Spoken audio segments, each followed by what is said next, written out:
Bem-vindos, amigos. Hoje eu vou falar sobre a importância da escrita, não é? Nem de longe eu serei o primeiro a falar sobre esse tema, no entanto, eu quero trazer algumas experiências pessoais, não? Por que a escrita é importante na minha vida, que lugar ela tem na minha vida e por que eu escrevo. Eu vou falar dessa importância assim de um modo geral, mas especialmente em se tratando de como valor terapêutico da escrita, da aproximação, da capacidade de contar a nossa história, a nossa autobiografia, e como isso é difícil, é sempre uma experiência complicada, mas como a escrita pode ser um dos instrumentos importantes para nós, nisso.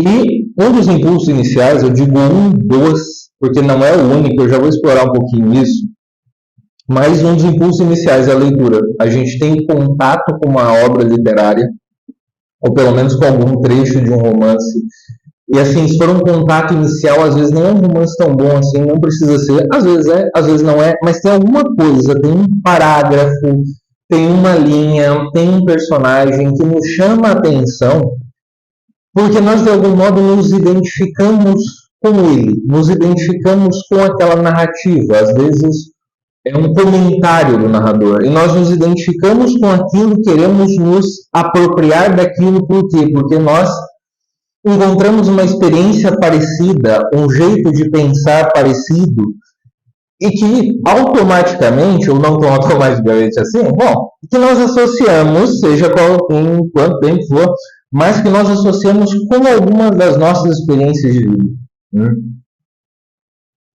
Então nós tomamos aquilo como nosso. E a partir do momento que tomamos aquilo como nosso, a nossa experiência de vida, ela ganha uma outra lente. Muitas vezes ela ganha um outro peso para nós, porque nós aprendemos a descrevê-la, nós aprendemos a contá-la de um modo diferente. O William Maria diz que a pessoa humana é sempre interpretada.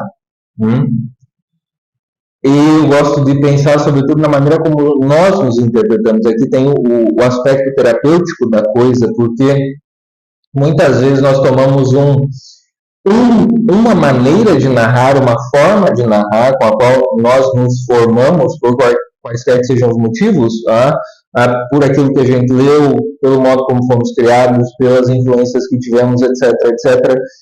E aquele modo parece ser o único de contar a nossa história. E, no entanto, não é assim. É uma perspectiva que ela pode ser, talvez, exaltando a gente demais ou desprezando demais. Mas são duas possibilidades. Dois narradores parciais, que, de alguma forma, escolhem aspectos da realidade para contar e que os interpretam a partir daquela chave anterior.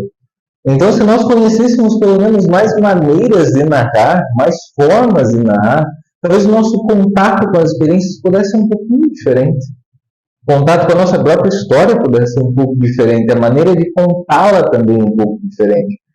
E episódios que talvez tenham ficado aí perdidos na memória, nós conseguimos resgatá-los com outro narrador, que não o habitual. Pela escrita nós encarnamos os pensamentos que são e aqui eu falo de pensamento junto com os sentimentos também, que nós sentimos pensando, nós não temos apenas raiva, nós temos raiva reproduzindo mentalmente a cena ou os motivos pelos quais alguém nos deixou com raiva ou nos causou raiva. E nós podemos alimentar aquilo até que vire um ressentimento. E nós vamos alimentando com os nossos pensamentos, ou seja, a gente vai se imaginando com aquela pessoa, com aquele algoz, e a gente vai imaginando palavras que ele nos disse, ou que poderia nos dizer, e palavras que nós diríamos para colocá-lo no seu lugar. Não é? Vejam, tudo isso são sentimentos, são afetos, no caso aqui um sentimento de raiva, mas que passa necessariamente pelo pensamento.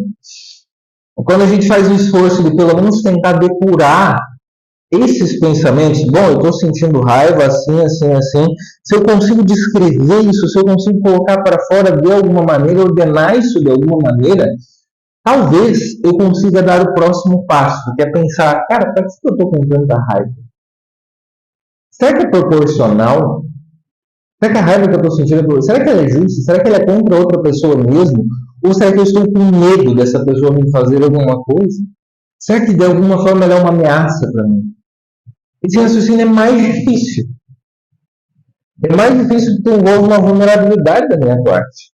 Tá? Esse sujeito que me causa tanta raiva, por exemplo, essa pessoa que me causa tanta raiva,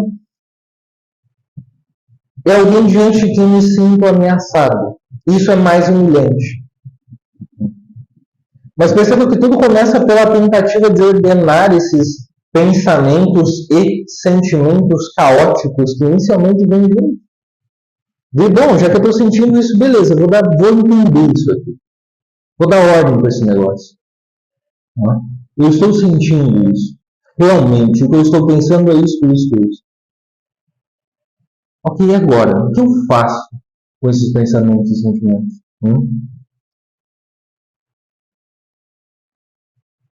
Escrever é uma tentativa de responder à realidade, não responder no sentido necessariamente de se opor, aqui como eu falei, não é responder ao algoz num ataque de ira, mas de entrar em comunhão com a realidade, de entender melhor a minha experiência. Bom, o que é que eu realmente passei? O que é que eu realmente estou sentindo? O que é que realmente é esperado de mim?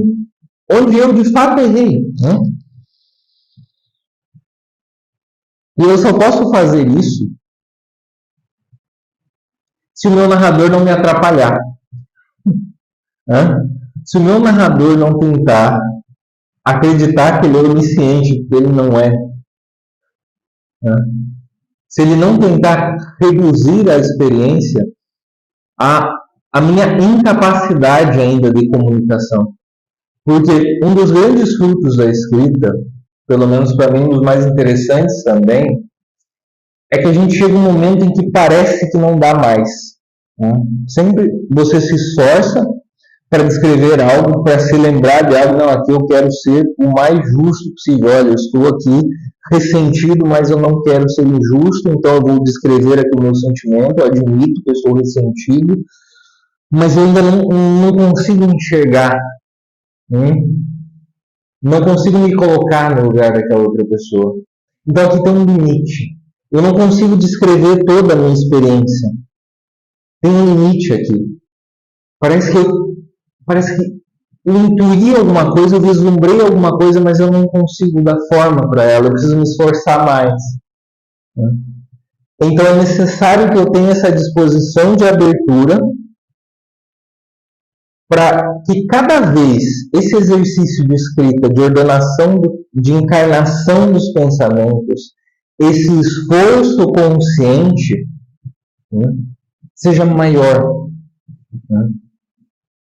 Tente me colocar mais e mais próximo da realidade, nesse sentido, mais e mais digno da minha própria vida. Consciente de todos os aspectos, ou do máximo possível, dos aspectos que têm alguma influência sobre mim, que tentam me derrubar, ou dos outros que ajudam a me levantar.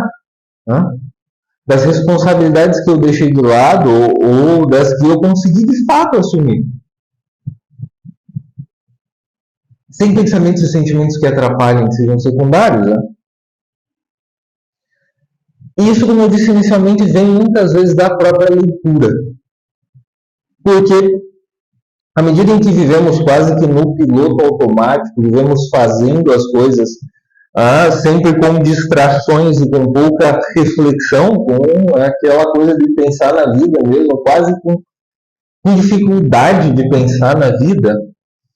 Isso vem muito rapidamente. Agora, sobre isso aqui que eu estou tentando descrever bem devagar e abstratamente, com alguma dificuldade, tudo isso vem de uma vez em cima da gente. E nós passamos de ação em ação, de sentimento em sentimento, sem isolar aquilo e tentar entender, sem participar mesmo da realidade, andando como se não estivéssemos ali, sem deixar rastro. Sem deixar rastro. Porque nós deixamos rastro, sim, pelo que nós fazemos, mas também pela consciência que temos. Ou seja, quando estamos inteiros naquilo que fazemos, é assim que deixamos o rastro. E essa é uma experiência difícil para nós, né? Porque, por mais que coloquemos o nosso esforço nas coisas, parece que a nossa cabeça está fora, está em outro lugar, está pensando, seja lá o que for. E esse exercício de ordenação, de disciplina e de humildade, né? Porque é uma humildade, olha, eu estou aqui lavando louça, eu tenho que estar inteiro lavando louça. Cara, isso parece besteira. Parece, mas não é. Não é besteira. E como é que você está inteiro aí, lavando louça? Como que você consegue estar inteiro fazendo qualquer coisa? Agora eu estou aqui gravando esse vídeo e eu confesso para vocês que eu estou pensando no vídeo que eu vou gravar em seguida. O quão inteiro eu estou aqui? Eu estou tentando. Não está fácil. Não está fácil de encarnar isso aqui. E agora eu associo com uma leitura que eu fiz de Gilead, da Marilynne Robinson, não é? Em que aquele personagem, o John Ames, o pastor presbiteriano, escreve um conjunto de cartas para o seu filho. E o que nós vemos ali é um exercício de constante atenção. Né? Para ele diz que escrever é como rezar. Não é muito diferente de rezar, ele diz, ele está conversando. E é necessária essa atenção. Veja, o esforço de você imprimir um ritmo àquilo que você está dizendo, de você encontrar as palavras adequadas, que sejam dignas da experiência pela qual você passou, e que não sejam as palavras que você gasta, né, com frequência todos os dias, e que, ainda que sejam essas palavras, você vai tentar desbastá-las um pouco para que aquele sentido original que você sabe que elas têm seja recuperado diante da sua experiência. Mesmo que esse é um esforço também de meditação. Esse é um esforço de comunhão com a realidade. Um esforço de que a escrita pode ser um pontapé inicial, e é um pontapé inicial. Portanto, escrever ordena pensamentos e afetos. A escrita tem um valor terapêutico no sentido de que ela nos aproxima gradativamente da nossa realidade, das nossas experiências, das experiências das quais queremos fugir, ou daquelas outras que são grandiosas demais e que nem sequer sabemos contar ainda. E corremos o risco de reduzi-las, daqueles momentos de abertura de que o Abel falava, né? Hoje eu estava vendo um documentário sobre o Viktor Frankl, feito pelo neto dele, né, Victor Leu, e aí tinha composto por depoimentos de várias pessoas, e a ideia é trazer o impacto pessoal, né? Gente que teve contato pessoal com o Viktor Frankl e que impacto aquilo teve sobre eles, né? A pessoa do Viktor Frankl. E o Viktor Frankl era alpinista, né? Ele era apaixonado por escalar. E aí, tanto um colega alpinista, né, mais jovem do que ele, quanto um dos psicólogos acadêmicos, trouxeram um comentário muito interessante que eles tinham ouvido o Dr. Viktor Frankl falar, que é o seguinte: olha, no alpinismo, você sobe, ele explicando mais ou menos assim, você sobe, você desce em alguns momentos, você sobe no... Cara, não dá para ficar no cume o tempo inteiro. Não dá para ficar lá em cima, no topo o tempo inteiro. E, no entanto, quando você chega no topo, né, que você experimenta aquele cansaço misturado com prazer pelo esforço, acrescentado ainda pelaquela belíssima visão que o alpinista tem, né, ele de alguma forma conquista aquela visão, é que o sujeito ele se percebe, se entende com clareza enraizado no ser. E é esse momento que vai dar força para ele, a lembrança desse momento mais real do que muitos outros, né? Real pela sua profundidade, de chegar na raiz mesmo do ser, é que vai dar força para quando ele tiver que abaixar, né? Para quando ele tiver que descer, para quando ele estiver embaixo, antes de subir outra vez. Ou mesmo durante a escalada nos momentos mais difíceis. E quando a gente luta para ser digno das nossas experiências, aquela coisa do Dostoiévski, né, pedindo para ser digno do próprio sofrimento, e nós podemos dizer isso, eu vou falar sobre isso em outro momento, mas nós podemos dizer isso de todas as nossas experiências de vida, quando nós lutamos para sermos dignos de todas as nossas experiências de vida, né, é absolutamente necessário que esses momentos de plenitude sejam cravados na nossa memória. Né? Que são eles que nos formam. E como é que um dos meios pelos quais podemos encravá-los na nossa memória é pela escrita, né? Pela tentativa, pelo mero registro, aconteceu isso. E eu ainda não sei com quais palavras descrever essa experiência, mas ela foi maravilhosa. Ainda assim, esse esforço, só esse esforço já vai ser bom. Né? E com o tempo você vai voltar naquilo. E ao mesmo tempo, com as experiências de abismo. Agora, nós falamos das experiências de topo, também tem as experiências de abismo. Cara, o abismo é escuro.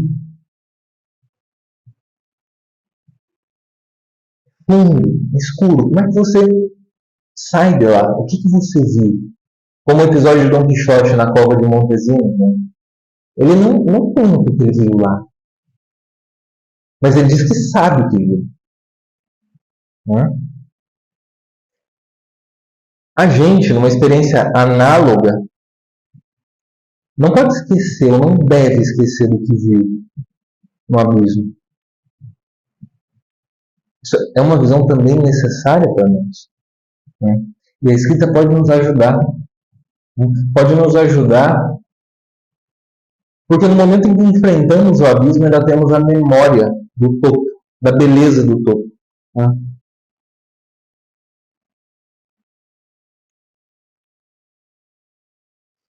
A escrita é um exercício do desejo de conhecer, do anseio pela verdade, acerca de si mesmo e das coisas. Né?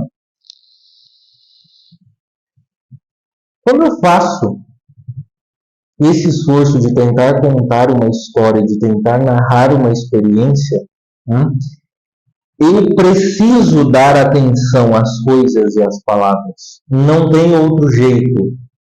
Né? É uma infidelidade quase que insustentável não fazê-lo. É melhor deixar de escrever. Porque nós não aguentamos essa tensão. Né? E é um ato confessional, a escrita, ainda que indireto.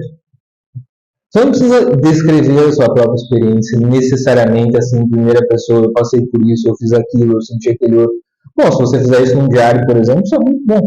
Mas não necessariamente. Não necessariamente. Tudo aquilo que você comunica se refere à sua comunhão ou alinhamento da realidade. E é por isso que é confessional, ainda que de modo indireto.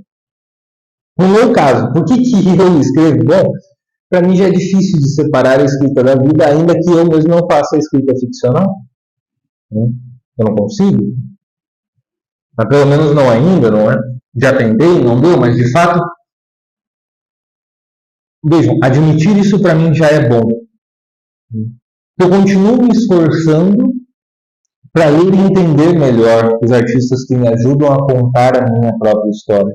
E eu aponto de maneira fragmentária, diferente, seja em diário, seja em ensaio, seja em vídeo também, não é? Porque eu preparo um roteiro que é escrito. Ou seja, eu já não consigo separar. Né? Eu disse no início que um dos principais impulsos para a escrita é a leitura. Geralmente a boa leitura, mas nem sempre. Às vezes é um parágrafo específico, um trecho ali que nos chama a atenção especialmente. Se ainda não tivéssemos, se ainda não tivermos a experiência de ler, aquilo vai ser novo para nós, não é? A identificação vai ser associada a um sentimento muito bom, não é? Encontrei isso aqui, né? Encontrei esse modo de dizer. Mas algumas pessoas têm primeira vontade de escrever. É lógico que isso supõe alguma leitura, supõe o saber ler e escrever, claro. Mas algumas pessoas têm pelo menos a memória da necessidade de escrever primeiro, seja lá como for essa necessidade. De fato, é uma necessidade, essa é uma coisa curiosa, uma necessidade física, né, de preencher as linhas de papel. Né? Tem isso. Isso já é. Como essa é uma experiência. O Proust escreve isso muito bem. O Proust escreve isso, eu acho que ainda no Caminho de Swan, no primeiro dos livros que compõe Em Busca do Tempo Perdido, em que ele, o adulto, né, o narrador adulto, volta para uma experiência do Marcel criança, em que ele descreve as torres de Martanville, e aí essa mescla, não é, da descrição do adulto com os sentimentos e parte da descrição da criança, naquela a memória que é presente e que tenta recontar o passado, e aí o menino, não é, o adulto diz que se lembra como o menino se sentiu, não é, como se tivesse colocado um ovo aliviado. É um pouco essa sensação em algumas pessoas. Né? Em alguns isso aparece mais forte. Não é comum, também não é absolutamente necessário, imprescindível que isso aconteça, né? Mas é sobretudo, então, pela leitura. Por quê? Porque a leitura vai ser como um intermediário para as nossas experiências de vida. Eu já citei essa frase do reverendo John Ames, né, no romance Dília, da Marilyn Robinson: escrever é uma forma de oração. E a escrita é todo um rito. É todo um rito no sentido de que, bom, a preparação exterior para ela, mas também a seleção das palavras, o ritmo que você aprende a imprimir naquilo que você quer contar, na história que você quer contar. Toda essa seleção, todo esse esforço é um esforço ritual. E eu finalizo com essa frase que me parece maravilhosa do Namu, né? Contar a vida não é acaso um modo, talvez o único de vivê-la? E esta é a estrutura dramática e argumental na expressão do William Marias da vida humana. A vida humana é contada por quem a vive. Nós contamos as nossas vidas de algum modo. E existem experiências, normalmente trágicas, mas não só. Experiências, por exemplo, de frustração, não precisa ser necessariamente uma tragédia, mas uma mera frustração de expectativas mal colocadas, que podem nos prender a vida toda. E que a nossa vida pode ser essa narrativa. Viu como isso é? Isso é preocupante, hein? Como que a nossa vida pode ficar presa a uma experiência pequena ou uma frustração pequena, que talvez a gente nem sequer tenha os recursos para pensar em outras possibilidades de contar? A ideia do Namu aqui é que, quer queiramos ou não, nós estamos contando a nossa vida. Nós já a estamos contando. A nossa preocupação tem que ser se nós a estamos contando bem ou mal.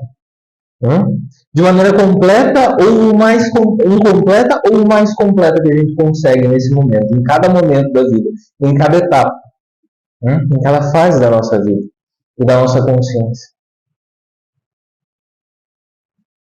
E a escrita é justamente esse esforço para que nós estejamos mais conscientes da nossa história, da nossa autobiografia. E nesse sentido, sim, ela é terapêutica, é um caminho para a verdade. E está aí, meus amigos, é isso que eu tinha a dizer sobre a importância da escrita e por que eu escrevo. Bom, justamente por isso. Para ver se eu me confesso um pouco melhor diante de Deus e de mim mesmo.